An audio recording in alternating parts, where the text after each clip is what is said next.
ចឹងហើយដើម្បីធ្វើការ flip ឬមួយក៏ផ្ដាច់យើងមើលខាងក្រោមនេះមានពាក្យថា auto flip យើងជួយ auto flip ហ្នឹងមក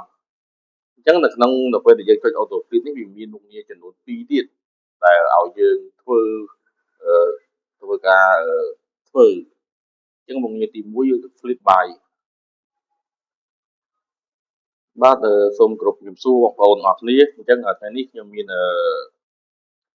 កម្មវិធីមួយ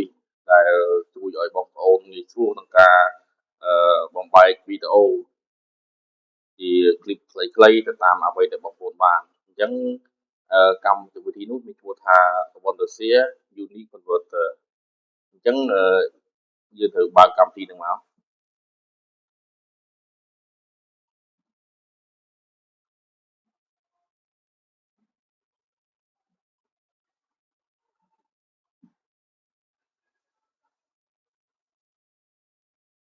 បាទអញ្ចឹង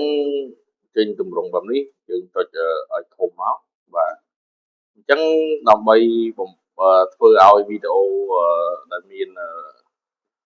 ប្រវែងវែងឧទាហរណ៍ដូចជាច្រើនម៉ោងច្រើននាទីហើយយើងចង់បំបែកវាឬក៏ flip វាឲ្យទៅជា clip ខ្លីៗទៅតាមអ្វីដែលយើងចង់ទៅតាមចិត្តរបស់យើងនោះអញ្ចឹងយើងត្រូវប្រើកម្មវិធីមួយនេះដែលមានឈ្មោះថា Wondershare Unique Converter អញ្ចឹងក្នុងកម្មវិធីនេះយើងមានមុខងារជាច្រើនសម្រាប់យើងប្រើប្រាស់ហើយនេះជា version free ទេហើយ version ជាបងប្អូនតម្រូវការក្នុងការប្រើប្រាស់លើសពី free យើងអាចបង់លុយបានហើយក៏មិនថ្លៃដែរទេអញ្ចឹងឥឡូវនេះកុំឲ្យខាត់ទេខ្ញុំសូមបង្ហាញបងប្អូនអំពីរបៀបនៃការបំបែកឬក៏ flip វីដេអូដែលមាននាទីវែងទៅជាវីដេអូមាននាទីខ្លីៗទៅតាមចិត្តដែលយើងចង់បានអញ្ចឹងទីមួយយើងបើកកម្មវិធីមកហើយយើងចុចមើលកន្លែងវីដេអូនេះអញ្ចឹងយើងមើល tool អញ្ចឹងទាំងអស់នេះគឺតែជា tool ឬមួយក៏ជាអ្វីដែលមានមុខងារផ្សេងៗគ្នាអញ្ចឹងនៅពេលនេះគឺមាន tool មួយដែលមានឈ្មោះថា cutter អញ្ចឹងយើងប្រើ tool មួយឈ្មោះ cutter នេះដើម្បីធ្វើវាអញ្ចឹងយើងចុចនៅលើទាំងនៃ tool ហ្នឹងមកបាទអញ្ចឹងយើងចុចកន្លែងនេះមកដើម្បីធ្វើការអឺទាញវីដេអូដែលយើងចង់ flip ហ្នឹងដែលយើងចង់បំបែកទៅជា clip ខ្លីៗហ្នឹងចូលកម្មវិធីបាទចុចទីណាក៏បានដែរអីអញ្ចឹងយើងទៅរកវីដេអូមកអញ្ចឹងមិញនេះខ្ញុំបាន download វីដេអូមួយពី YouTube ហើយនេះគ្រាន់តែជាការចែករំលែកទេអញ្ចឹងបើសិនជាបងប្អូនចង់ធ្វើនោះគឺធ្វើទៅតាមអ្វីដែលបងប្អូនចង់ចុះ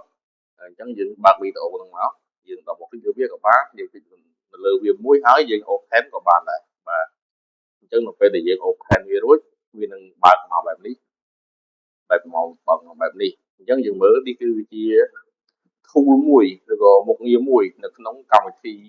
Wondershare Unique Converter ហ្នឹងអញ្ចឹងហើយដើម្បីធ្វើការ flip ឬមួយក៏ផ្ដាច់យើងមើលខាងក្រោមនេះមានពាក្យថា auto flip យើងជួយ auto flip ហ្នឹងមកអញ្ចឹងនៅពេលដែលយើងចុច auto flip នេះវាមានមុខងារចំនួន2ទៀតដែលឲ្យយើងធ្វើការធ្វើអញ្ចឹងមុខងារទី1យើងទៅ flip by quantity មានន័យថាឧទាហរណ៍ថាវីដេអូហ្នឹងវាមានប្រវែងឧទាហរណ៍ថាវីដេអូហ្នឹងមានប្រវែងប្រមាណមានប្រវែង1ម៉ោង59នាទីអញ្ចឹង59នាទីទៅជានាទីអញ្ចឹងបើសិនជាយើងចង់បានទីคลิปនៃវីដេអូមួយអញ្ចឹងវាយកអា59នាទីមួយហ្នឹងចែកជា2បើយើងចង់បាន4คลิปយើងវាយលេខ4คลิปមកអញ្ចឹងមានន័យថាយើងចង់បានប្រហែលคลิปយើងវាយប៉ុណ្ណឹងคลิปមកយើងបញ្ចូលលេខប៉ុណ្ណឹងคลิปមកបាទហើយមុខងារទី2នៅក្នុងមុខងារ auto flip ហ្នឹងវាមាន flip by duration យើងចុចនៅលើខាងក្រោមនេះមក flip by duration អានេះមានន័យថាវា flip យើងផ្ដាច់ទៅតាមម៉ោងឬនាទីដែលយើងចង់ផ្ដាច់មានន័យថាបើយើងចង់ផ្ដាច់ថាឥឡូវក្នុងមួយ clip 2នាទី3នាទី4នាទី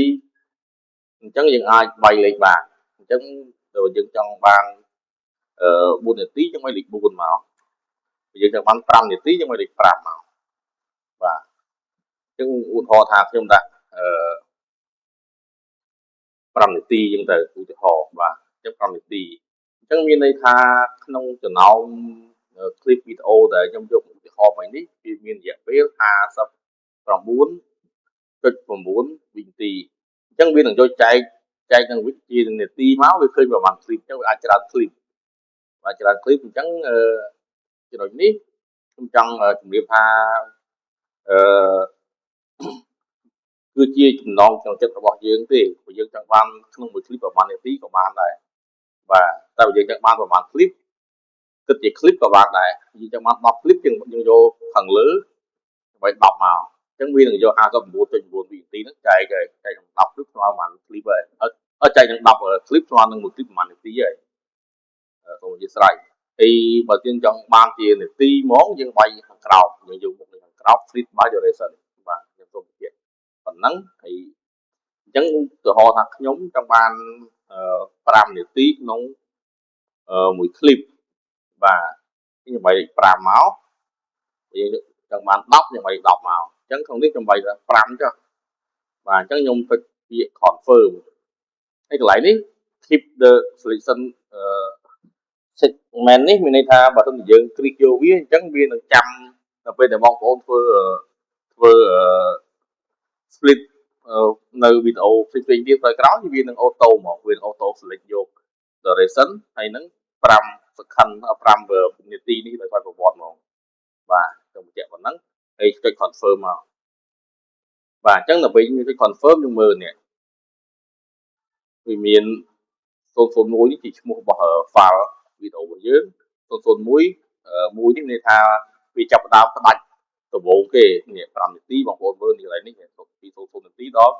5ទឹកទី1 5នាទីទឹកទី2ពី5ដល់10ទឹកទី3ពី10ដល់15រហូតដល់អស់คลิปអញ្ចឹងកន្លែងនេះខ្ញុំចង់ជម្រាបបងប្អូនថា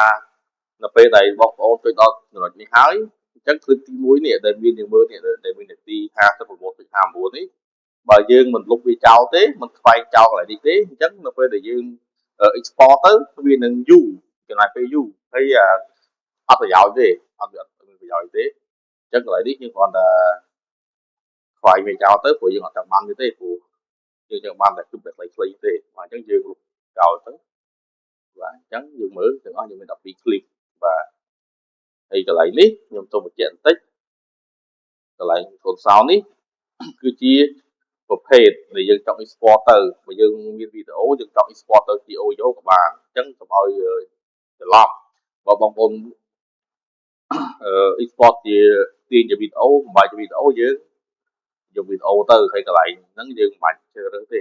កន្លែងហ្នឹងមិនជ្រើសរើសទេមិនប៉ះទេរក្សាដដែលទៅអីទេហើយ save to នេះគឺមានន័យថានៅពេលដែលយើង export ចប់វីដេអូដែល clip ទាំងប្រមាណហ្នឹងដែលយើងបាន clip ដែលយើងបានបំបែកជា clip ខ្លីៗហ្នឹងវានឹងរត់ទៅណាទីតាំងណាអញ្ចឹងណាអញ្ចឹងអឺបងប្អូនអាចច្រឡំអានេះចុចកន្លែងយើងអត់ចុចទៅនេះទេនេះគឺជា folder ដែលយើងទៅរកទីតាំងដែលវា save ចូលទេអញ្ចឹងនេះគឺទីតាំងដែលយើង save ទុកដែលយើងកំណត់ទុកយើងចុចកន្លែងព្រួយហ្នឹងមកវានឹងចេញទាំងបែបនេះ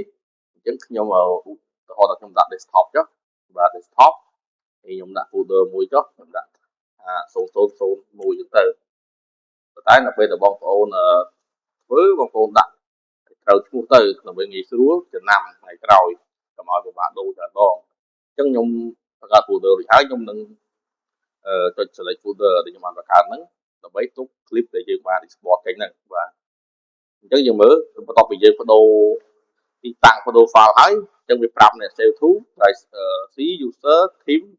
ឈ្មោះ computer របស់យើង desktop ហើយ folder លេខ0001បាទអញ្ចឹងជាចុងក្រោយយើងចុច export មកបាទអញ្ចឹងនៅពេលដែលយើងចុច export វានឹង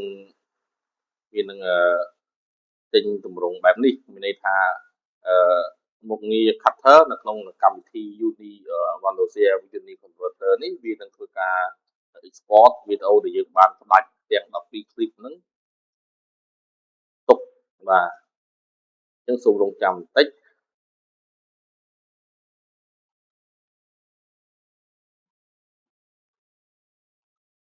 បាទអញ្ចឹងនៅពេលដែលវា export ចប់វានឹងបង្ហាញយើងមើលតែម្ដងបាទអញ្ចឹងឬមួយក៏យើងទៅរកទីតាំងដែលយើងបានកំណត់ហ្នឹងក៏បានដែរអញ្ចឹងបងប្អូនមើលនេះឥឡូវខ្ញុំចុចទៅคลิปទី1នេះវាប្រវែង4.59នាទីអញ្ចឹងមានថាវាលំអៀងតិចតួចបាទវាលំអៀងនាទីតិចតួចបាទអញ្ចឹងទៅតែ4.59 4.5.0អញ្ចឹងបងប្អូនចង់ធ្វើការកាត់បងប្អូនអាចកំណត់ទៅអាចថាលើសក៏បានខ្វះក៏បានក៏ប៉ុន្តែខ្ញុំគិតថាវាមិនអីទេគាត់តែខុសគ្នាត្រឹម1 second 2 second វាមិនអីទេបាទអញ្ចឹងអ្វីដែលខ្ញុំចង់បង្ហាញទៅកាន់បងប្អូនគឺអឺកម្មវិធីបាទកម្មវិធីអឺ Uni Converter ហ្នឹងបាទ Uni Converter ហ្នឹងដែលមានមុខងារជាច្រើនហើយមុខងារ cutter បំបែកជាមុខងារដែលសម្រាប់បំបែកវីដេអូដែលមាននាទីវែងទៅជានាទីខ្លីៗទៅតាមចិត្តរបស់យើងគឺមានមុខងារ remove background វីដេអូបាទមានមុខងារ speech to text មួយនេះយើងនិយាយយើងសរសេរទៅវាទៅជាសំឡេងវាទៅជាអឺអក្សរជាដើមបាទឬមកក៏វីដេអូ watermark remove ឬក៏មុខងារលុបនៅwatermark ជាដើមគឺមានច្រើនបងប្អូនអាចមើលបានក្នុងហ្នឹងហើយបងប្អូនអាចទៅ download បានបាទដើម្បីកាត់បន្ថយវីដេអូនេះហើយរត់តែខ្លីបន្តិចអញ្ចឹងខ្ញុំគិតថាទៅក្នុងការ download នេះខ្ញុំនឹងធ្វើជា clip តទៅចុះបាទសូមអរគុណហើយបើមានចំណុចណាដែលខ្វះខាតក៏សូមបងប្អូនមេត្តាខន្តីអភ័យទោសហើយផ្ដល់ជាការណែនាំដល់ខ្ញុំបានផងបាទសូមអរគុណ